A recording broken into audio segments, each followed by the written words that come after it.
यह तो आप सबको ज्ञात ही है कि महाभारत का युद्ध कौरवों और पांडवों के बीच क्यों हुआ था।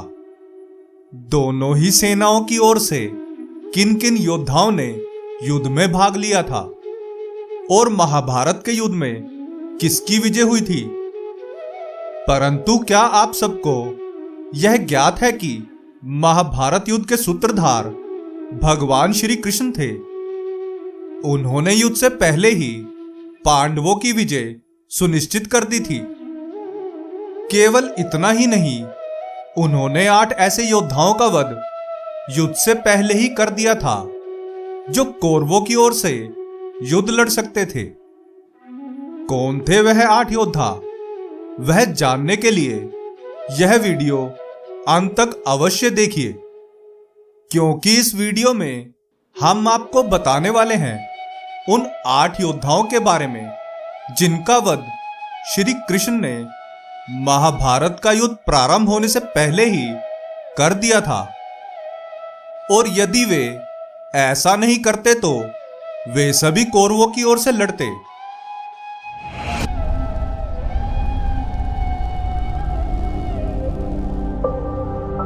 प्रणाम मित्रों, ज्ञान और वैराग्य चैनल में आपका बहुत स्वागत है। यदि आपने अभी तक हमारे चैनल को सब्सक्राइब नहीं किया तो जल्दी से कर लें और वीडियो को लाइक करना ना भूलें। तो आइए शुरू करते हैं आज का यह वीडियो। उन 8 योद्धाओं की श्रेणी में सबसे पहला नाम आता है कंस का, जिनका वध श्री कृष्ण ने महाभारत का युद्ध प्रारंभ होने से पहले ही कर दिया था। कंस भगवान श्री कृष्ण का मामा था और अपने बल के घमंड में चूर होकर अत्याचारी बन गया था। जब श्री कृष्ण का जन्म भी नहीं हुआ था तभी यह आकाशवाणी हुई थी कि कृष्ण उसकी मृत्यु का कारण बनेंगे। यही कारण था कि कंस ने अपनी बहन देवकी और बहनोई वासुदेव को बंदी बना लिया था। परंतु होनी को कोई नहीं टाल सकता और श्री कृष्ण ने कंस का वध किया। यदि श्री कृष्ण उसका वध नहीं करते तो कंस अवश्य ही कौरवों की ओर से युद्ध करता, क्योंकि कंस श्री कृष्ण को अपना शत्रु मानता था। मुष्टिक कंस की सेना में शामिल एक ऐसा पहलवान था जो अनेकों युद्ध कलाओं में पारंगत था। श्री कृष्ण ने उसको केवल 16 वर्ष की आयु में ही मार दिया था। श्री कृष्ण ने मुष्टिक का वध कंस का वध करने से पहले ही कर दिया था। जब श्री कृष्ण मथुरा पहुंचे तब कंस ने मुष्टिक को उनका वध करने के लिए मल्लयुद्ध में चुनौती देने को कहा, परंतु श्री कृष्ण ने उसका ही वध कर दिया।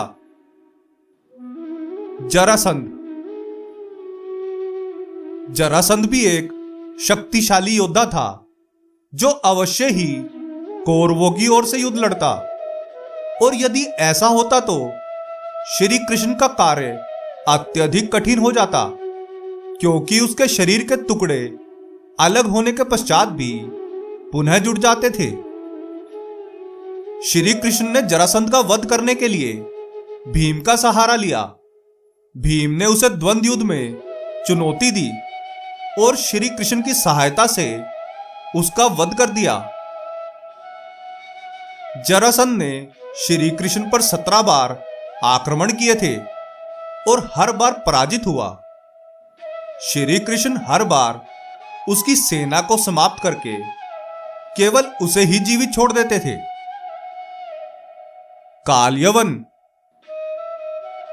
काल्यवन का वध भी श्री कृष्ण ने बड़ी चालाकी से किया था, क्योंकि उसके पास विशाल सेना थी और वह जरासंध का मित्र था।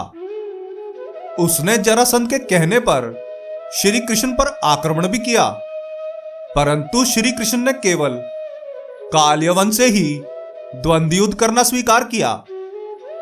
जैसे ही उन दोनों के बीच द्वंद्व युद्ध प्रारंभ हुआ, श्री कृष्ण रणभूमि छोड़कर एक गुफा में चले गए।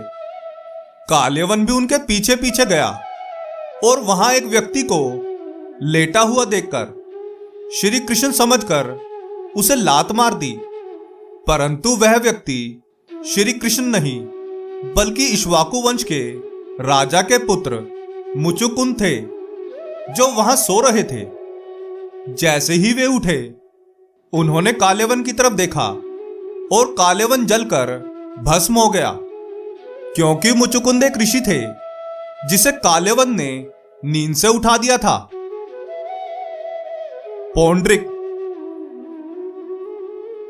पौंड्रिक स्वयं को श्री कृष्ण कहलवाता था। केवल इतना ही नहीं, उसने अपने राज्य के सभी लोगों को कह दिया था कि वे सब उसे ही श्री हरि विष्णु का अवतार माने, और वह अपनी वेशभूषा भी श्री कृष्ण जैसी रखता था। पौंड्रिक के पिता का नाम भी वासुदेव ही था, जिस कारण वह स्वयं को श्री कृष्ण कहलवाता था। केवल इतना ही नहीं, उसने श्री कृष्ण को भी संदेश भिजवाया था कि वे उसके जैसे वस्त्र ना पहने, उसके जैसी वेशभूषा ना रखे, क्योंकि वही असली कृष्ण है और उसे ही ऐसे करने का अधिकार है। और यदि श्री कृष्ण ने उसकी बात नहीं मानी तो उन्हें युद्ध के लिए भी ललकारा था। श्री कृष्ण ने उसकी युद्ध की चुनौती स्वीकार की और उस युद्ध में उसका वध कर दिया। एकलव्य। भगवान श्री कृष्ण ने एकलव्य का भी वध कर दिया था। वह वही एकलव्य था जिसका अंगूठा द्रोणाचार्य ने गुरु दक्षिणा के रूप में मांग लिया था। एकलव्य के पिता जरासंध की सेना का सेनापति था, जिस कारण वह जरासंध का समर्थन करता था। अंगूठा न होने के उपरांत भी एकलव्य बहुत पराक्रमी योद्धा था। श्री कृष्ण ने उसका पराक्रम जरासंध से हुए युद्ध के दौरान देखा था, क्योंकि उस समय एकलव्य जरासंध की ओर से युद्ध कर रहा था। उसका पराक्रम देखकर वे समझ गए थे कि यदि एकलव्य जीवित रहा तो वह अवश्य ही जरासंध के कहे अनुसार कौरवों की ओर से युद्ध लड़ेगा। इसलिए श्री कृष्ण ने उस युद्ध के दौरान उसका भी वध कर दिया। नरकासुर। नरकासुर एक अत्यधिक शक्तिशाली और मायावी असुर था। उसने तीनों लोकों में हाहाकार मचा रखा था। उसके भय से देवता भी भयभीत थे, क्योंकि उसने स्वर्गलोक पर चढ़ाई कर दी थी। केवल इतना ही नहीं, उसने 16,000 कन्याओं को बंदी बना लिया था। जब देवताओं के राजा इंद्र भगवान श्री कृष्ण के पास सहायता मांगने गए तो उन्होंने नरकासुर का वध कर दिया था और नरकासुर द्वारा बंदी बनाई गई उन सभी 16,000 कन्याओं से विवाह भी कर लिया था। शिशुपाल। शिशुपाल का वध भी श्री कृष्ण ने महाभारत का युद्ध प्रारंभ होने से पहले ही कर दिया था, क्योंकि वे जानते थे कि शिशुपाल कौरवों की ओर से युद्ध लड़ेगा। शिशुपाल कोई और नहीं बल्कि उनकी बुआ का पुत्र था और वह श्री कृष्ण को अपना शत्रु मानता था, क्योंकि वह रुक्मणी से विवाह करना चाहता था, परंतु रुक्मणी श्री कृष्ण से विवाह करना चाहती थी, जिस कारण श्री कृष्ण ने उनसे विवाह कर लिया, जिस कारण शिशुपाल श्री कृष्ण को अपना शत्रु मानने लगा। तो ये थे वो 8 योद्धा जिनका वध श्री कृष्ण ने महाभारत युद्ध प्रारंभ होने से पहले ही कर दिया था। यदि आपको यह कथा अच्छी लगी हो तो वीडियो को लाइक करके हमें प्रोत्साहित जरूर करें। आशा करते हैं कि हमारी प्रस्तुति आपको काफी पसंद आई होगी। आपसे अनुरोध है कि आप इस वीडियो को ज्यादा से ज्यादा लोगों तक पहुंचाने के लिए लाइक, शेयर और सब्सक्राइब करें। धन्यवाद।